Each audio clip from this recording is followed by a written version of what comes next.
fantastic But don't environment. the lanes sell out the lower bowl every game?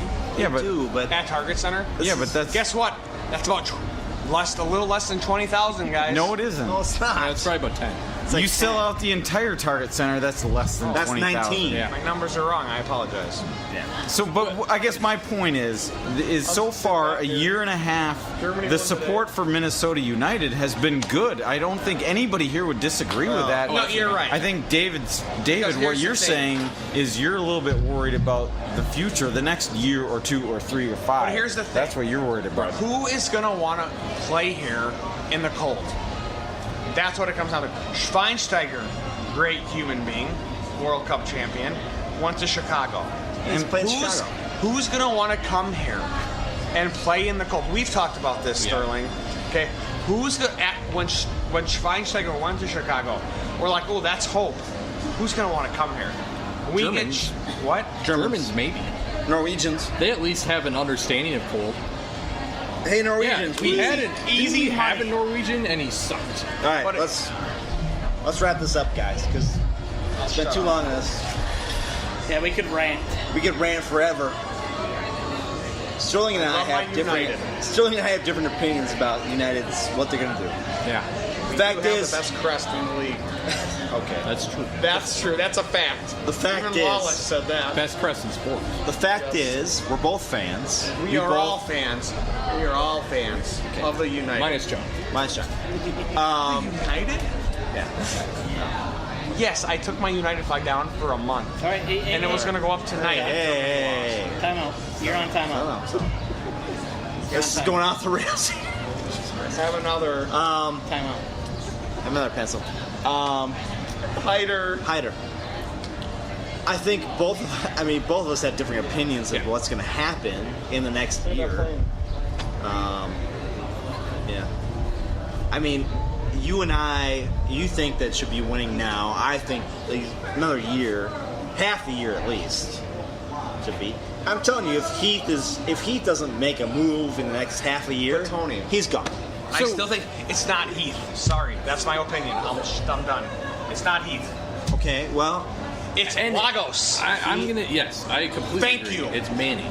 but However, I need to clarify. When I say winning, yeah, I mean competing. yeah. Oh, We I know. are competing. Yeah. And if that's they compete, my problem. and Dave, if they compete in the next half of the year, then Heath is still here. But they don't. If he's putting the same guys out there and not making changes to a formation, then he's gone. I disagree. I think He'll have 1 year at while I say Heath out, I think Manning needs to go first. And we've had this conversation, I think, We have. about Manny's not. Oh no! I'm thinking of something else. On Twitter, Yeah. somebody mentioned, look, there's no way in hell Manny's leaving because who he is to Minnesota soccer. But do we know if Manny's making the shots though? I mean, is he It doesn't calling the matter. shots? Is he calling the shots? He's Point is, this, he's the scout. yeah, he's the looking. guy we scouting. don't know who's calling the shots. I don't think it matters. Maguire You is spending have- his I mean, money on the these fact of the people. You matter can't is- get rid of the owner, so it's got to be. We can't get rid On of the right. pretzel shots. Yes. It's the next. Danga. It's the next guy down, which is Manny, On the Sempes, Guten Heights. or man. it's Heath. Yeah, exactly right. Oh, weißt du was? Johnny. Obviously, we have no idea. Maybe I can get him to translate something in Yeah. the future. Again, bad podcasting here. We probably should describe what's happening.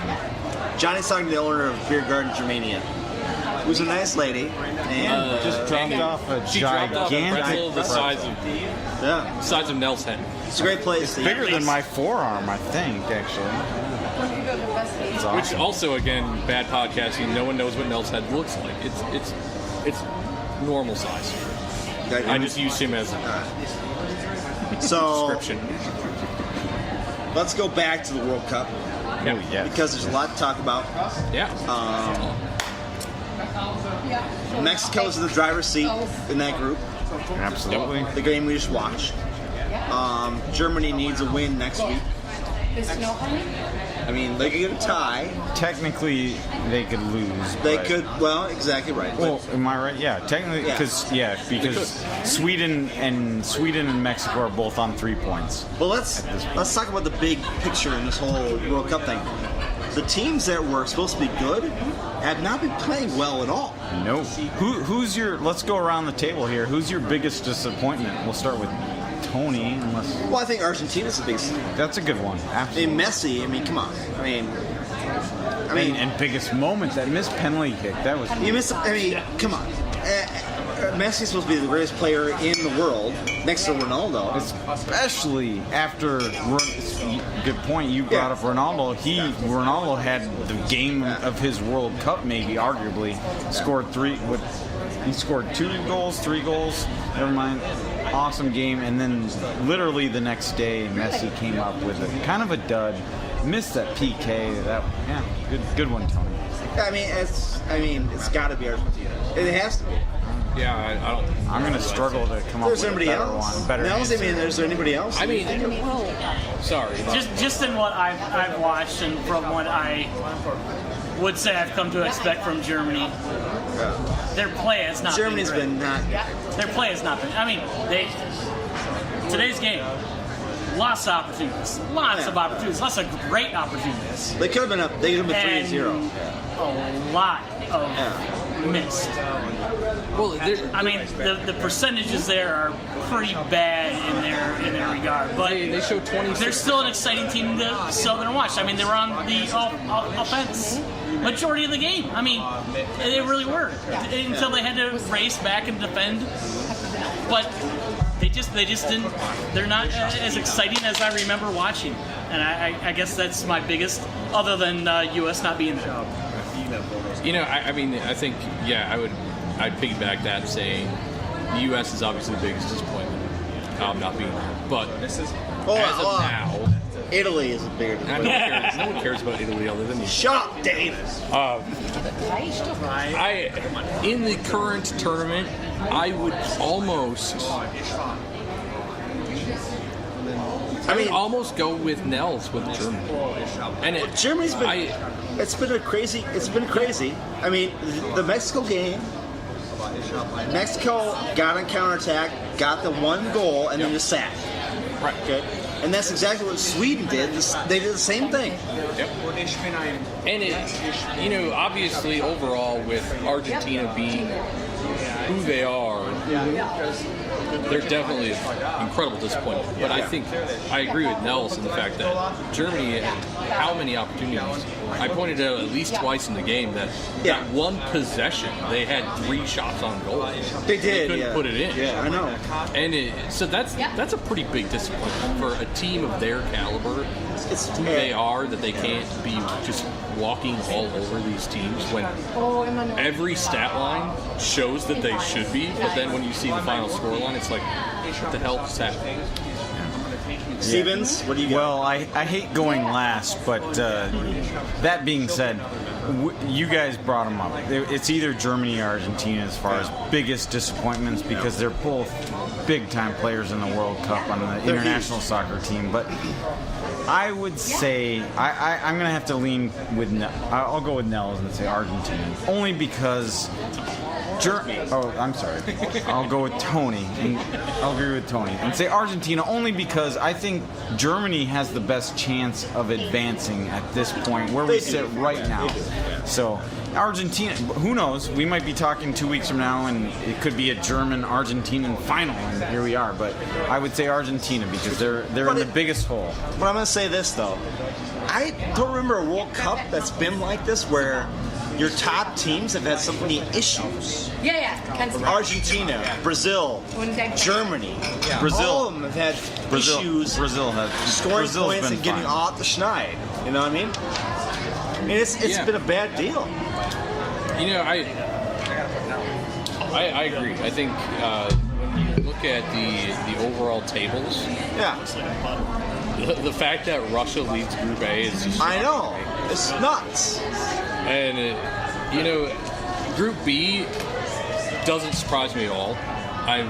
Spain and Portugal being at the top and fighting it out makes complete sense. That's the only group that makes sense. Well, France and Denmark. I will say this about Russia, and I didn't know this. I mean, I guess Russia's leading the group. I just picked them to advance because of the home country, and I thought they're a pretty good team. But I didn't realize going into the World Cup, their FIFA ranking, again, we don't necessarily believe in FIFA rankings, but they were they were terrible. Terrible. I couldn't believe how bad. They're I guess they were one of the lowest ranked. Yes, they were. And that, I guess that would be. There's pretzel if you want some. There's pretzels, Johnny. And that's because they never played the U.S. That's why they're so low. But go back to my topic again, guys. Have you seen a World Cup that's been like this? Hot mustard, of course. No, I mean, I think... Do you remember? I mean, in our lifetime, we watched World Cups. Yeah. Okay. Has there been a World Cup that's been as crazy with the top teams not winning or tying teams? You know what I mean? Usually every year there's one, right? Yeah, there's usually one, but the not winner. this many. Yeah, it's the winner, right. But that's this many, though. I agree. I think there have been some really interesting surprises. There has not been a major change with Argentina. That team's almost the same from 4 years ago. Yeah, that's Correct? actually true. Am I right? Or Yeah. am I just throwing it out there just because I'm assuming Messi and Di Maria? No, the Are the team rest of is the team- relatively the same because, as I was saying at the beginning, it's Messi and 10 other guys who retired. are talent-wise or. Because remember, Messi retired. He came out of retirement. Yeah, sure. He retired in 2016 after the Euro. He did. Came back. Germany, Lahm, Klose, Schweinsteiger. Those are three big guys. I mean, who else retired from Argentina that year? But I don't think we've seen the disparity that we have this year. No, I think it's the parity is pretty incredible. It's crazy. This time. It's crazy. And you look at groups like. Well, I mean, let's start off with the Mexico-Germany group. I mean, Mexico winning 2 games. Okay, I said they were my dark horse. That's Stevens. I think they're your dark horse too. Yeah. Who's? Me and What city? What country? Mexico. I declared Colombia as my dark horse, which doesn't look good now. But I backed you. But I'm betting on Mexico. But I'm saying that. I picked them not to leave the group. I will never bake in Fargo again. But in that group, Johnny, in that group, who would have counted on Mexico winning? One or two, yes. Yeah, I think, but let's rewind a couple weeks here. I think Tony and myself and Sterling, didn't you have Mexico advancing? Tony had him winning the whole damn thing. I had Germany and Sweden. My dark horse. Did you have Mexico advancing? Well, because I know you didn't. I had Sweden. So it's just me and Tony. I had okay. Germany and Sweden. But and it was nothing about Tony's pick. But Mexico But for the most advancing. part, I pick European teams over any other team. But Mexico advancing, I don't think is a shock the world moment. Out of that But group, here's the thing: what Sterling and I talked about, it's like Team USA fans see Mexico how many times? Yeah, but that's why. Honestly, I wanted to say skewed idea. something. You have a skewed idea. Mexico, Yeah. yes, they're winning, but guess what? They're not as good as they are. Honestly, John, let me just. Germany is horrible right now. Yes, I'm not going to deny As that. you're wearing your Germany hat, your Deutschland hat, let's slow down a little. I think you're maybe not respecting CONCACAF enough. Now you sound- And when I say that, you're not respecting Mexico and the United States enough. Where's the United States? Sterling. They're not in this World Cup. Did you hear what he just said? Where's the United States? Did you hear what he said? But I think you're making my point. I mean, Panama? I do not think Mexico and United Costa Rica, they're done. Yes, but Mexico and the United States, they're not as weak as you think they Okay, are. what CONCACAF team has a chance Good teams. of going? Tell me, what CONCACAF team is Mexico going to win it all? Well, it's as far as CONCACAF is and like I concerned, said, I don't it's think the Germany's only going to team. win this thing now. I'm sitting this one out. I'm just Right. saying, I don't think you're giving CONCACAF, and when I say CONCACAF, I mean Mexico and the United States. UEFA You're not giving them is enough. by far the strongest. I'm not going to argue that. I will not That's argue. why the Euro Cup is sometimes more fun to watch than the World Cup. You're right, John. and I'll be honest. You're right. I'm just saying, I'm just saying that Mexico and the United States are a little bit stronger than you give them credit for. Where's the U.S.? Here's the problem. Here's the problem They with have a traitor, CONCACAF. Donovan, cheering for Mexico. All right. I'm both arguing my point and making the counterpoint in the same sentence because CONCACAF is 2 teams. That's what I've been saying. There's 2 teams. The UEFA group, They're the strongest. Huge. All the There's time. huge. You have to say they're the strongest. 15 teams that might be better than That's the what two makes- teams in CONCACAF. That's what makes the Euro Cup almost more exciting than the all World Cup. I'm saying is those two teams from CONCACAF, I think you should give them a little bit more credit. United are playing Colorado tonight, Yeah, Sterling. so should be a win. It should be.